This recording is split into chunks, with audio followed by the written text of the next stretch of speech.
محبوب کو بخشی ہے خدا نے کثرت، ہم نے قرآن کی آیت میں حوالہ دیکھا،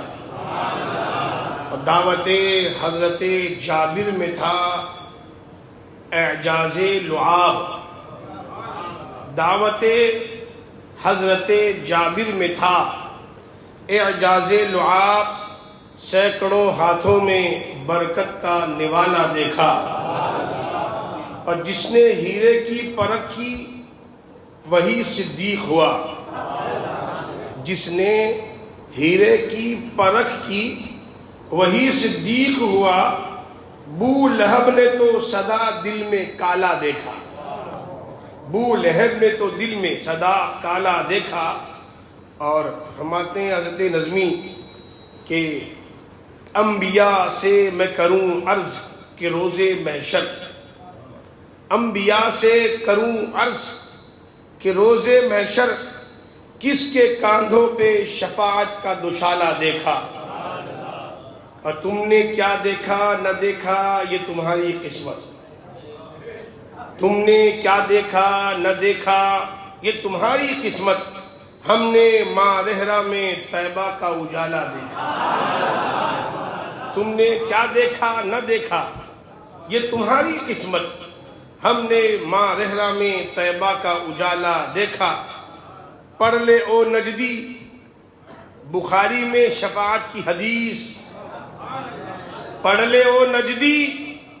بخاری میں شفاعت کی حدیث، آقا نے کتنوں کو دوزخ سے نکالا دیکھا،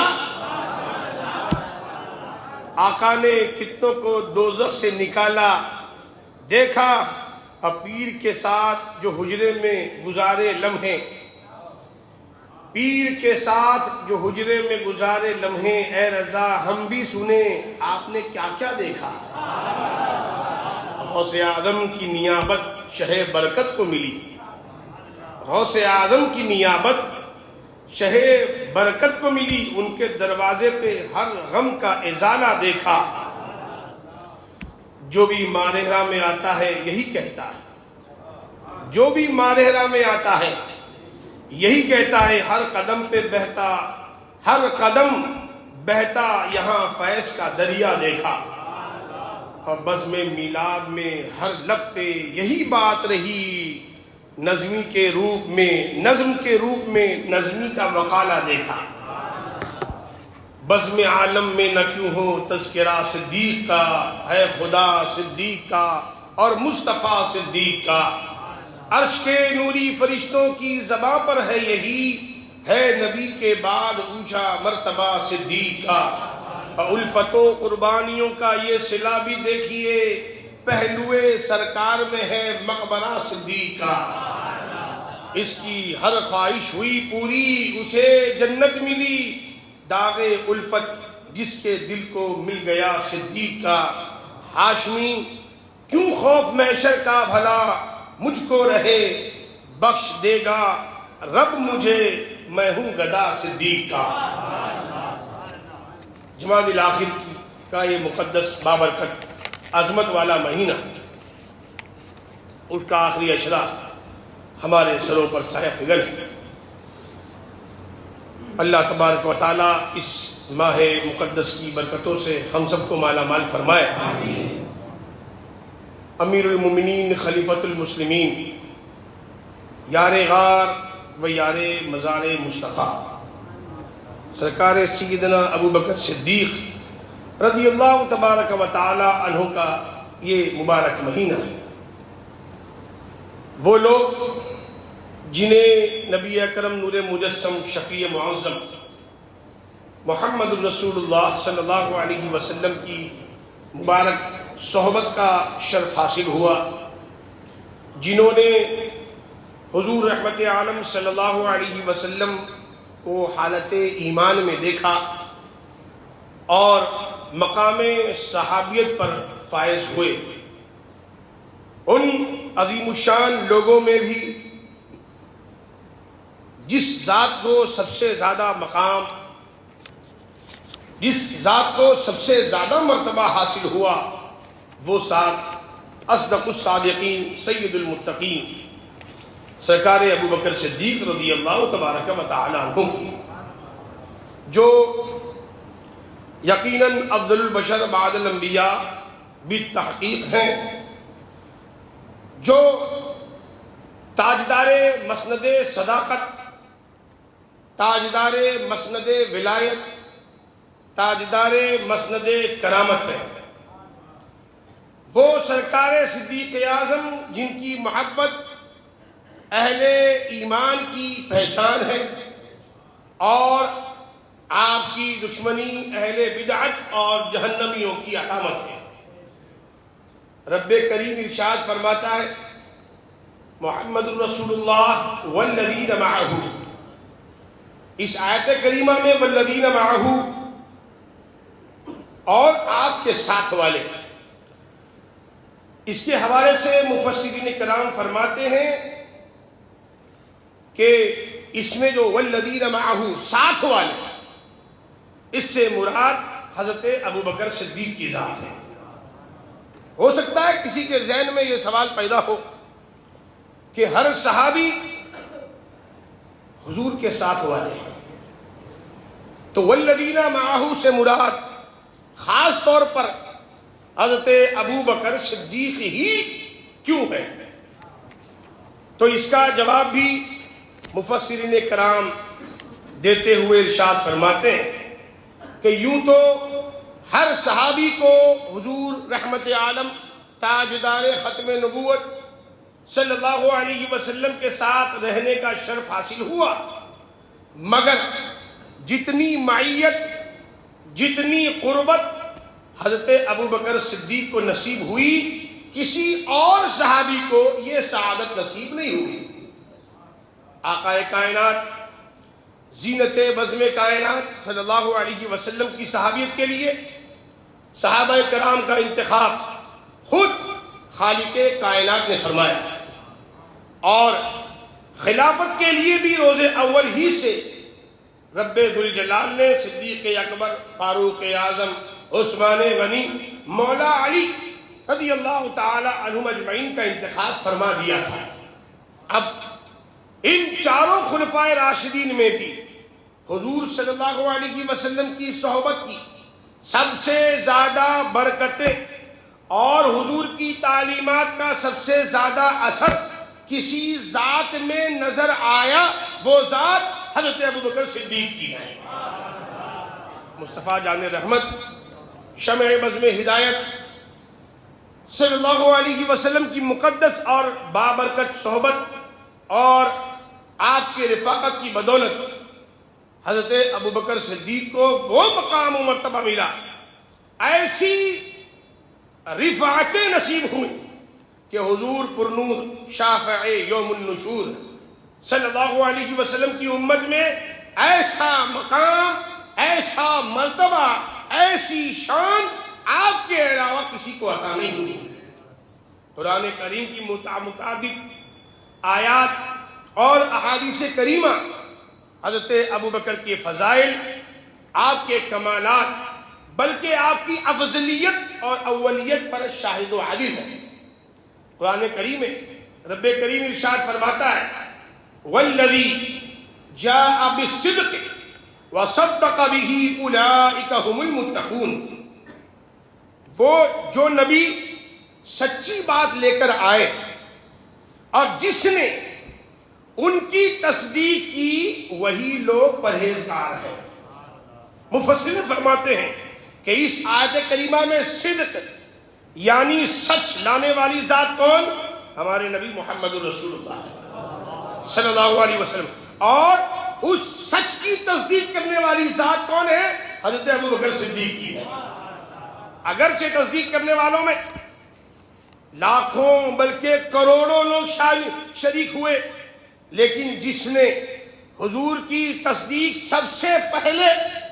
اور نہایت ہی مبارک انداز میں کی، وہ ذات حضرت ابو بکر صدیق کی ہے۔ یعنی حضور صلی اللہ علیہ وسلم نے جب اسلام کی دعوت پیش فرمائی تو سب سے پہلے جس پاک دل نے نور ایمان کو قبول کیا، جس مبارک قلب نے اپنے دل کو اسلام کا کاشانہ بنایا اور جس نے سب سے پہلے حضور کی غلامی کا پٹا اپنے گلے میں ڈالا، وہ ذات صدیق اکبر کی ذات ہے۔ اور خود حضور رحمت عالم، نور مجسم، شفیع معظم صلی اللہ علیہ وسلم نے ارشاد فرمایا، جس کو بھی میں نے اسلام کی دعوت دی، حضور فرماتے ہیں جس کو بھی میں نے اسلام کی دعوت دی اس کے لیے کوئی نہ کوئی رکاوٹ تھی، کوئی نہ کوئی تردد کرنے کا اس کے پاس ذریعہ تھا، لیکن میرا ابو بکر وہ ہے کہ جس وقت میں نے اللہ کی توحید اور اپنی رسالت کی دعوت دی تو ابو بکر نے بغیر کسی تردد، بغیر کسی دیری کے میری دعوت کو قبول کیا۔ واضح ہوا کہ حضرت ابو بکر صدیق اللہ تعالیٰ کی وحدانیت، رسول اعظم کی رسالت کی تصدیق اور پھر اس کے اظہار میں سب سے پہلے ہیں، اور زندگی کے ہر موڑ پر صدیق اکبر نے بغیر کسی تردد کے حضور کی ہر بات، آپ کا ہر فرمان اس کی تصدیق کرنے میں پہل فرمائی، بلکہ معراج کے واقعے کی تصدیق میں بھی آپ کو اولیت حاصل ہے۔ اور کمال تو یہ ہے کہ اس کی تصدیق زبان رسالت سے سن کر نہیں فرمائی، بلکہ دشمن کی زبان سے سن کر آپ نے اس کی تصدیق فرمائی اور کہا اگر میرے نبی ایسا کہتے ہیں تو بالکل حق کہتے ہیں، حق فرماتے ہیں۔ میں یہاں ایک بات عرض کرتا چلوں، جب میرے آقا معراج کے دولہ صلی اللہ علیہ وسلم نے معراج کا واقعہ بیان فرمایا اور اس واقعے کی خبر حضرت صدیق اکبر تک پہنچی تو آپ کا انداز بھی بڑا خوب تھا، آپ نے بھی بڑا خوب انداز اختیار فرمایا اور اس شان سے اس کی تصدیق کی کہ اس کی تصدیق کرنے میں بھی آپ ممتاز رہے۔ چنانچہ آپ کو جب ابو جہل جیسے کذاب نے اور بدبخت انسان نے کہا کہ ابو بکر تم کو معلوم ہے تمہارے نبی نے کیا دعویٰ کیا ہے؟ کیا ہوا؟ کہا انہوں نے کہا کہ معراج کے قصے میں مسجد حرام سے مسجد اقصیٰ گیا، مسجد اقصیٰ میں نماز کی، اس کے بعد لامکاں گیا، اب پورا واقعہ بیان کیا، میں واپس آیا، بستر بھی گرم تھا، کنڈلی بھی ہل رہی تھی، کہ ابو بکر تم اس کی تصدیق کرتے ہو؟ دیکھیے یہاں روایت پہنچانے والا ابو جہل ہے جو اعلیٰ درجے کا جھوٹا، اعلیٰ درجے کا مردود، کافر، دشمن رسول، جہنمی ہے، لیکن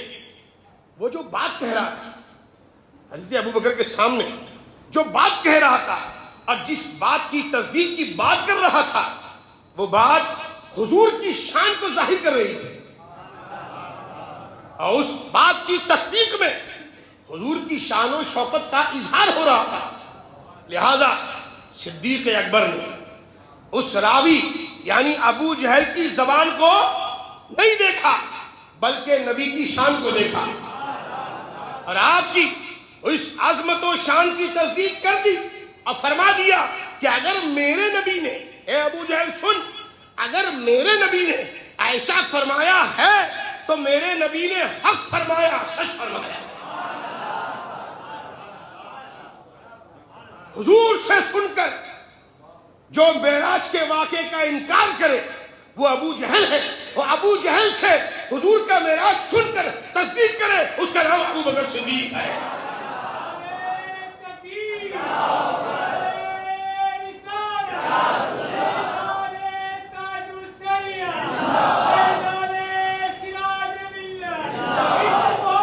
عشق محبت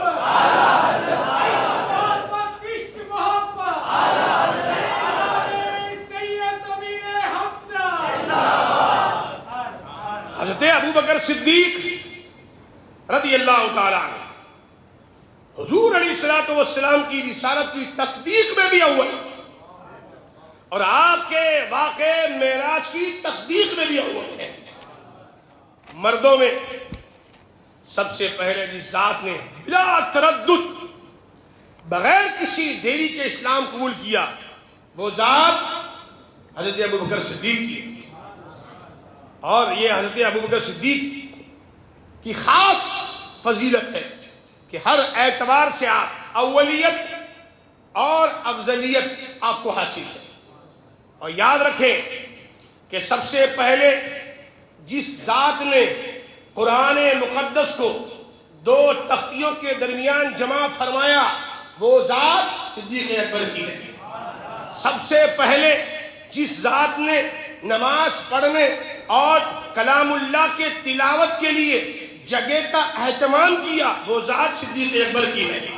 جس ذات کو حضور علیہ السلام کے ساتھ مل کر جماعت کی صورت میں صحابہ میں سب سے پہلے نماز پڑھنے کی سعادت حاصل ہوئی وہ ذات صدیق اکبر کی ہے۔ آپ ہی وہ عظیم الشان شخصیت ہیں جنہوں نے سب سے پہلے رقم خرچ کر کے مسجد نبوی شریف کی بنیاد ڈالی اور اپنی طرف سے رقم خرچ کر کے سارے صحابہ پر آپ سبقت دے گئے، اور صدیق اکبر ہی وہ پہلے شخص ہیں جو حضور علیہ السلام کی امت میں سب سے پہلے جنت میں جائیں گے۔ سب سے پہلے جنت میں حضور کی امت سے کوئی جائے گا وہ ذات صدیق اکبر کی ذات ہے، اور صدیق اکبر کی ہی وہ ذات ہے جسے امام الانبیاء صلی اللہ علیہ وسلم نے پہلا امیر حج بنا کر روانہ فرمایا۔ صدیق اکبر ہی ہے جو قیامت کے دن حضور علیہ الصلوۃ والسلام کے بعد اپنی قبر انور سے سب سے پہلے اٹھیں گے۔ صدیق اکبر ہی ہیں وہ پہلے عظیم الشان انسان جنہیں اسلام میں خلیفہ رسول، خلیفۃ المسلمین بلا فصل کہہ کر پکارا گیا۔ یہ خصوصیت بھی حضرت صدیق اکبر کو حاصل ہے کہ آپ کی 4 پشتے صحابی ہیں۔ قرآن مقدس میں رب ارشاد فرماتا ہے ان اکرمکم عند اللہ اتقاکم، بے شک اللہ تعالیٰ کے یہاں تم میں سب سے زیادہ عزت والا وہ ہے جو زیادہ پرہیزگار ہے۔ لہذا اس آیت کریمہ میں متقین سے خطاب ہے،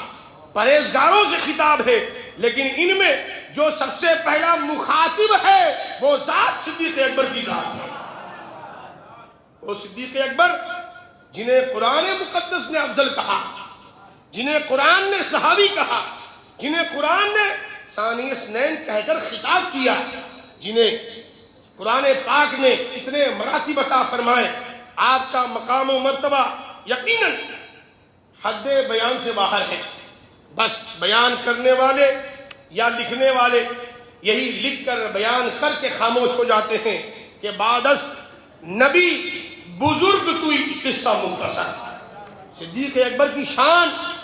یہ شان ہے کہ جن کے بارے میں خلیفہ عادل، امیر المجاہدین، غیظ المنافقین عمر بن خطاب رضی اللہ تعالی عنہ جیسے عظیم الشان صحابی جن کی زبان پر اللہ نے حق کو جاری فرما دیا، جنہیں دیکھ کر شیطان اپنا راستہ بدل دے، وہ عمر کہ حضور فرمائے کہ میرے بعد کوئی نبی ہوتا تو عمر ہوتے، لیکن میرے بعد کوئی نبی نہیں ہے۔ فرماتے ہیں حضرت عمر کہ میں ابو بکر کے مقام و مرتبے تک کبھی بھی نہیں پہنچ سکتا۔ وہ صدیق اکبر جنہیں حضور نے اپنی حیات مقدسہ کے آخری ایام میں 17 نمازوں کی امامت کا حکم فرمایا، وہ صدیق اکبر جنہیں جنت کے سبھی دروازے سے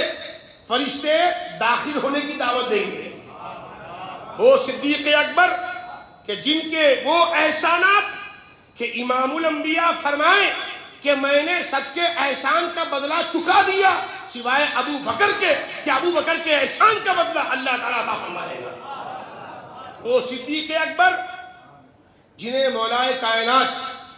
مولا علی مشکل کشا شیر خدا سارے صحابہ میں سب سے زیادہ بہادر فرمائے، اور مولا کائنات فرماتے ہیں خدا کی قسم ابو بکر کی زندگی کا ایک لمحہ، حضرت علی فرماتے ہیں حضرت ابو بکر کی زندگی کا ایک لمحہ آل فرعون کے مومنین کی 1000 ساعتوں سے بہتر اور برتر ہے۔ حضور اکرم صلی اللہ علیہ وسلم کے یہ مبارک صحابی ابو بکر صدیق ہیں،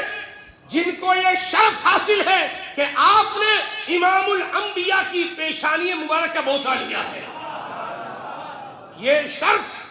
آپ کے علاوہ کسی کو حاصل نہیں، یہ شرف صرف حضرت ابو بکر صدیق کو حاصل ہے کہ آپ نے امام الانبیاء صلی اللہ علیہ وسلم کی مبارک پیشانی کا بوسہ لیا۔ حضرت ابو بکر صدیق ہر معاملے میں اول تو ہے ہی، ایمان کے اعتبار سے بھی آپ کو افضلیت حاصل ہے۔ کیا فرماتے حضور صلی اللہ علیہ وسلم؟ میرے آقا ارشاد فرماتے ہیں لو وزن ایمان ابی بکر بایمان اہل الارض لرجح۔ میرے آقا فرماتے ہیں کہ اگر ترازو کے ایک پلے میں ابو بکر کا ایمان رکھا جائے، ایک پلے میں روئے زمین کے سارے مومنین کے ایمان کو رکھا جائے، اور اس ایمان میں غوث اعظم بھی ہے، غریب نواز بھی ہے، سارے صحابہ ہیں، سارے اہل بیت ہیں، قیامت تک کے آنے والے سارے مومنین ہیں، اغواث اقطاب سب ہیں، سب کا ایمان ایک طرف اور سب سے بھاری ایمان صدیق اکبر کا ہے۔